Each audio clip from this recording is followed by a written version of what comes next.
आज की कहानी है रिश्तों की सच्चाई। दोनों बहुओं से खुश होकर दादी सुमित्रा देवी ने अपने जेवर दोनों को दे दिए।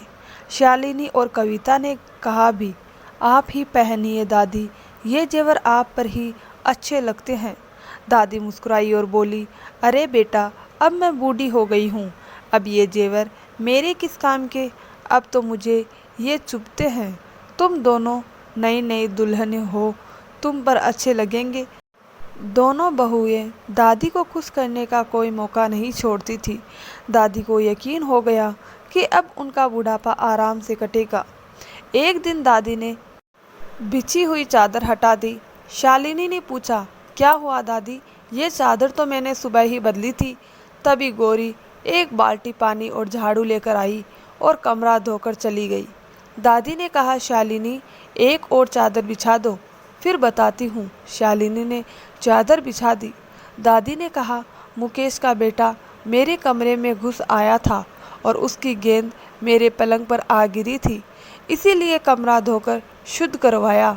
मैंने कितनी बार कहा है कि काम करने वालों के बच्चों को घर के आसपास मत खेलने दो, ऊपर से वो नीच जात के हैं।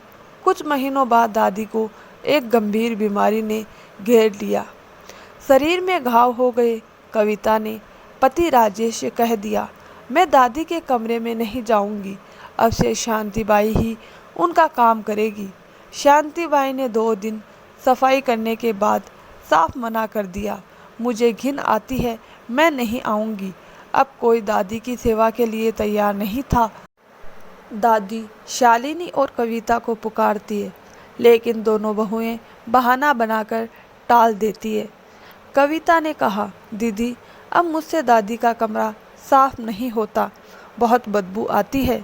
शालिनी बोली, हाँ, मैं सोच रही थी कि ये काम नीला से कह दे, वो तो बूढ़ों के सेवा के लिए हमेशा तैयार रहती है। कविता ने कहा, पर दादी तो नीच जात का पानी भी नहीं पीती। शालिनी मुस्कुराई, अब तो मानेगी, नीला तलाकशुदा है, अकेली है और लोगों के घरों में काम करके गुजारा करती है। अगले दिन दोनों बहुएं तीर्थ यात्रा के बहाने अपने मायके चली गई। नीला ने आकर दादी का मलमूत्र साफ किया, घावों की मरम्मत पट्टी की, कमरा धोया। अब वो बदबूदार कमरा फिनाइल की खुशबू से महकने लगा। दादी की आंखों में आंसू थे।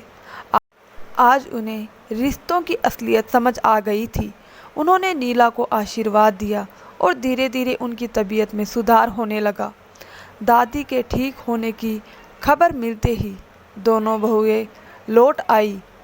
देखिए दादी, हमारी प्रार्थना रंग लाई, आप ठीक हो गई। हमने आपके लिए कई मंदिरों में पूजा की, शालिनी ने कहा। तभी नीला खाना लेकर आई। अरे, तू अब यहाँ क्या कर रही है? अब दादी को तेरे हाथ का खाना नहीं खाना, कविता बोली। दादी बोली, जब तुम दोनों मुझे छोड़कर चली गई थी तब इसी ने मेरी सेवा की थी। अगर मैं आज जिंदा हूँ तो सिर्फ नीला की वजह से। मैं ही पागल थी जो ऊंच नीच का चश्मा पहन रखा था। अब से नीला ही मेरी देखभाल करेगी। मैंने इसे अपनी बेटी बना लिया है।